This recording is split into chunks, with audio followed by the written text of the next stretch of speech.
Welcome to the Education Corner, a podcast by Education Choices magazine. We're absolutely thrilled to welcome Joanne Croft from Rye St Antony in Oxford to our Education Corner podcast, and we're very excited to hear a little bit more about the school. Could you tell me a bit about the school's ethos and how you achieve it? Well, I'm thrilled to be able to talk about Rye because actually Rye is a real hidden gem in Oxford. It's a small place, 12 acres though, hidden away, but a fantastic school that's been there for 90 years. The school's all focused on the individual child, and that's why we choose to be small. And it is a choice that we make. Our school is all about empowering the child to be the very best version of themselves. It's about giving the child space to learn and love learning. It's about giving the child space to find their own talents, their own individual skills that they're good at, and things that they want to be. It's a place where they learn how to become global citizens. And that's so exciting for the future. But the thing that underpins all that we do is our Catholic ethos. And that is actually that we're a community where we respect, we show each other dignity and tolerance at all times. So the one thing that stands out for me as a school is that everyone enjoys being there and you never hear a raised voice. You'll hear the odd scream and yell of fun and enjoyment as the children run through Forest School or a competitive feel on the pitch, but you don't hear anything other than that. It's because we talk to each other as human beings, the children, staff, everyone. And that's just unique. You don't get that in all schools. Fantastic. And can you just tell the listeners, the children start at Rye? So we're a school that goes from the nursery, which is 3, all the way through to 18. So we're a nursery, a prep, a senior and sixth form. And that's so important. That journey all on one site, you can see the children evolve. We talked very successfully about last year, our head girl, who's now reading international relations and politics at UCL, joined us in nursery, went through the whole school journey, and then you see her now as this ambassador for the future. And you think to yourself, every member of our community saw her grow up. We are the reason why she is who she is. All the opportunities she had, fantastic. You must develop a very close relationship with families. Yeah, and that's so important because we're a community. I always talk about Rye being a community. That's not just the children and the staff and the other pupils at school, but it's that family buy-in as well. For example, we are celebrating the Platinum Jubilee, we're having a big tea party. We'll invite parents to that. Sports day, all the other things in school, they're about parents. Our parent journey is equally important as our pupil journey. Sometimes it's teaching parents how to be better parents and understand children, particularly as children go through adolescence and parents are managing that for the first time. And sometimes it's just being a reassuring ear when a parent's having a difficult time at home, us giving them that guidance, because ultimately that supports the child. And that's the most important thing for us. I said to you at the beginning, the child is the focus of everything we do. Everything comes back to the child no matter what. The school particularly emphasises its Rye way. Can you explain to me what this means for both teachers and the students? Yeah, the Rye way was a phrase that we coined 2 years ago, along with something else that we were doing. And it's all about ambition. We took a look at the school. It was our school coming up to our 90th birthday, celebrating the 90 years of Rye and educating the individual. And we said, actually, where do we see ourselves and where do we see the school and what do our pupils need? Now, they need first-rate education at all costs. And that means they should be challenged. They should be challenged and pushed, but also challenged to think and be curious in their learning. So the Rye way is all about the way in which we teach. And it's about making sure that we go over things and we challenge them, we remind them, and we get them to ask questions. We updated our curriculum in the prep school. It's an inquiry-based curriculum and book-based.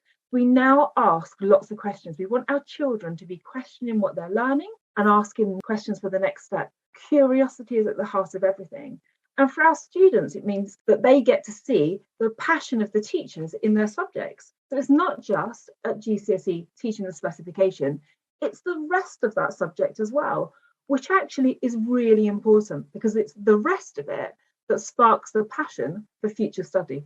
In what ways do you think Rye St Antony stands out amongst, there are quite a few schools based in Oxford, but what makes you unique? We are, as a school, we have always been renowned for our excellent pastoral care. But what we do also alongside that pastoral care is actually make sure that academically you have opportunity too. And that's what's different. There are lots of hothouses in Oxford. It's known as a hothouse city. We think about the university and we think about the reputation that it has. But our school combines the two really well. We believe very much that children will thrive academically if they are nurtured and supported. And so we coined the phrase, be well, do well. Be well is all about you as a student having opportunity for mindfulness, for well-being through sport, through nutrition, space to grow and develop. If we give you all of those things and that support and that pastoral support for all different things, then actually you will flourish academically. And that's so important. Think about today, we live in 2022, we've come through 2 years of COVID. Children have had a completely different experience. And we have all come to value the importance of well-being. Now, we coined our phrase, be well, do well, before the pandemic hit. We didn't know quite how important it would be. But actually, boy, do we recognise the importance going forward. And so we are investing more in our pastoral care, our counsellors, and that's the reason why we choose to be the size that we are, so that we can actually give that individual attention to the pupils. You're an all-girls school and part of the Girls on Board approach. Can you explain a bit more about what this is and how it helps serve single-sex education? So Girls on Board is a great initiative, and we started that maybe 4 years ago. And we started it because we see the pupil journey, and particularly girls' journey through those teenage years, starting when you're joining year 7 and you go through to year 10. It's really pivotal that you have good friends. Friends are the be-all and end-all. You know, I'd love to think that they focused solely on their education, but they're not. Friendship comes first, and that's how you feel in school. And actually being part of a group is really important. And as children go through those teenage years, they don't want to feel excluded. But we also know that they will fall out. And the Girls on Board approach is all about getting children to recognise behaviours. It's getting them to understand the roles they play and reflecting on behaviours that they've all actioned on, and helping them to see how, if you'd have made a small change, that would make a big change for the outcome. And so getting them to think about the situation in a different way and the responsibility they've had in that. What we've noticed is we have less big dramas and much more smaller things that happen in school. Every school, there will always be something that happens. You'd be mad if you thought otherwise.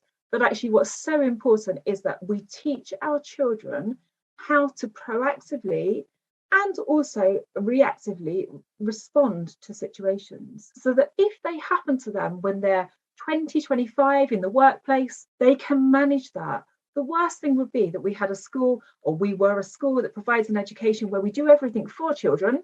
They go off to the world of work, they can't cope. No, we want them to learn the skills of negotiation, reflection, thinking about you, what have you done?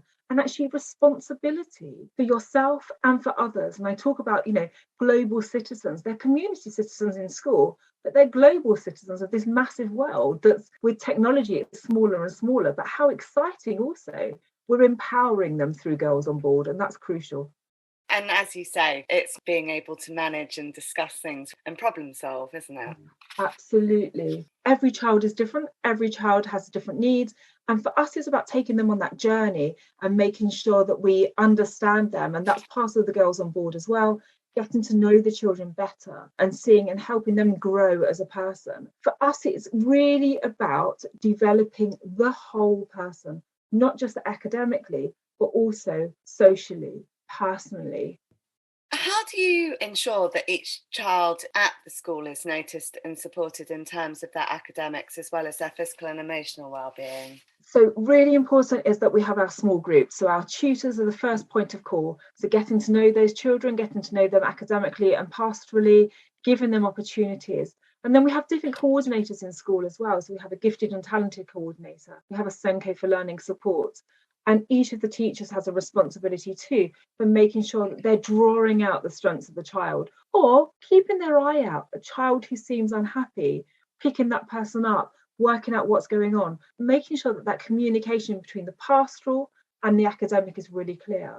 So actually, at one point on a day, we've got maybe a child who comes in and we think, wow, teacher number one says she's really great. What should we do with her? Teacher number two and number three say the same thing. Let's all join together. The gifted and talented coordinator picks that up. Let's run with that. They're great at science. They're great at all those things. Let's take them to the engineering workshop. Let's do that. Why aren't they going to this club? What can we do? Where can we take them next? So our visibility and our pupils' visibility is really important in school, and our communication as a school. And that's what we can do differently, because it's all face-to-face, it's all about interpersonal skills. We are a small school, we nurture the child, and we can see things happening. I've worked in schools that are 1,500 pupils. You don't get that. I know that people would say, you understand the child, you can see them, you identify them. You can't. It's a faceless system. Ours is very much the pupil system. It's about a face system. We know you, we'll help you. Can you tell me a bit about the different boarding options available? Yeah, so we offer flexi, we offer occasional, we offer weekly and full boarding as well. And that's really important for the kind of school that we are, and also because of the rich nature of Oxford. So we have families who join us as full boarders and families who join us who have international parents, who are perhaps, you have a parent who comes from Spain, another parent who perhaps comes from Denmark, and they have work commitments elsewhere. So our boarding offers flexibility for those families who are quite busy. And so we can support children who are maybe weekly boarders, who then go home at weekends when the parents are less busy with work. Then we've also got the families where the parents are local and they live local in the week. And then you can go out to be with us whenever you need to, because your parents aren't around because of important meetings and things. It's very flexible, is our boarding community. It is the heart of what we do. It is really important that we have that family feel in our boarding community. So we have about 20 boarders in total at the moment. That's full boarders. And what's really great about that is you've got the age range from 18 down to 10. And so actually, your 18-year-olds are big sisters to your 10-year-olds. And it's like meeting the Radford family, the family of 22 children. It's the same thing. It's that love of each other and supporting each other. So you get to see things that you perhaps wouldn't get to see otherwise. And our children have a much better and richer experience by having all of that family network around. Wonderful. What percentage of the students at the school are international? So we don't calculate that as a percentage because, just as I said, we have lots of children who are international boarders, but we also have families who are international families coming maybe for 3 years, coming for 5 years, who come and work in Oxford. I have a really great example of, we've just had 2 families join, 3 children each, coming over from Germany, joining in year 10, year 7 and year 6, and another family in year 3, year 5 and year 8, joining us for several years, picking up English and enjoying the benefits of the British curriculum, which is so fantastic as well. So it's really hard to give a number. And we don't like to talk in percentages because, like I said to you, we're very much a face school. It's all about knowing the children, knowing the community. Exactly, and it's such a transient community these days. Does the school have a strong Senko department and provide for children with additional learning needs? So we have a very strong Senko department and learning support department. Those are staff who work perhaps on an individual basis with children, or perhaps who oversee the individual education plan for children who are not having additional support outside lessons, but who need extra support in a lesson. And that will be through the class teacher themselves. So we make sure that we have really good communication. We know the child's learning journey, what they've done in a previous school, what they like in terms of their learning, what suits their learning, and that we review that all the time. The Senko department are really important for the future also, because they are about helping children embrace new ways of thinking, the use of technology, perhaps for translation if you're EAL student. Perhaps it's about the scribing and using technology instead of having to have a physical scribe in an exam. It's so many different things, and it's about being open for the future. I have no idea the technological support that will be provided for children who need it in the future. We couldn't even believe, what will happen.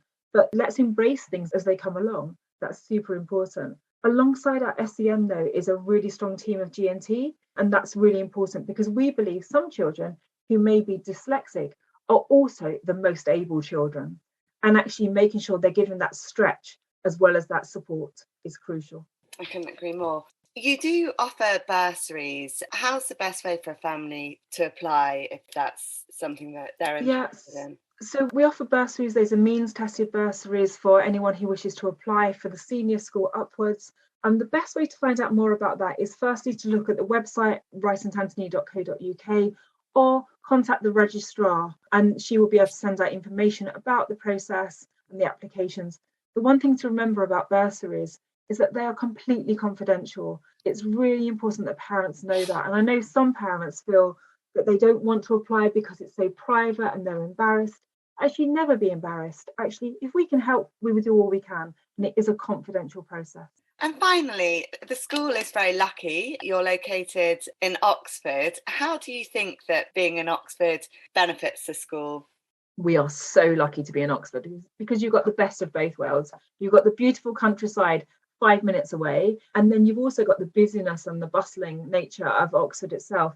So we make the most of going to exhibitions in Oxford. We've got a link with the Ashmolean Museum, taking children to private views, different things that we can do through the museum, some of the wonderful exhibits that we can take the children to see and touch and actually feel for themselves rather than being held back by a barrier. We go very often to the museums, but also exploring the universities too, the workshops at the universities, some of the wonderful occasions in the evenings to go and listen to a lecture. There's so much around Oxford. It's not just the city centre, it's everything that brings. And I think, what we can embrace is that international and cosmopolitan feel of Oxford as our school too. And hopefully in our school, we will reflect a little bit of that cosmopolitan nature too. Well, you've got the green fields and you've also got the city itself, and then you've got very quick access to London. Absolutely, which is fantastic. And so we do see lots of people who come from London, but we equally see people who come from the other side in the Cotswolds who come all the way in because they know how important an Oxford education is as well. Thank you so much for your time today, and it's been so wonderful to hear a little bit about Rye St Antony, and I'm sure that many parents will be tuning in and listening to hear more about the school. Thank you so much for your time, and it's been a pleasure to talk about our school, and I hope people come to visit us soon.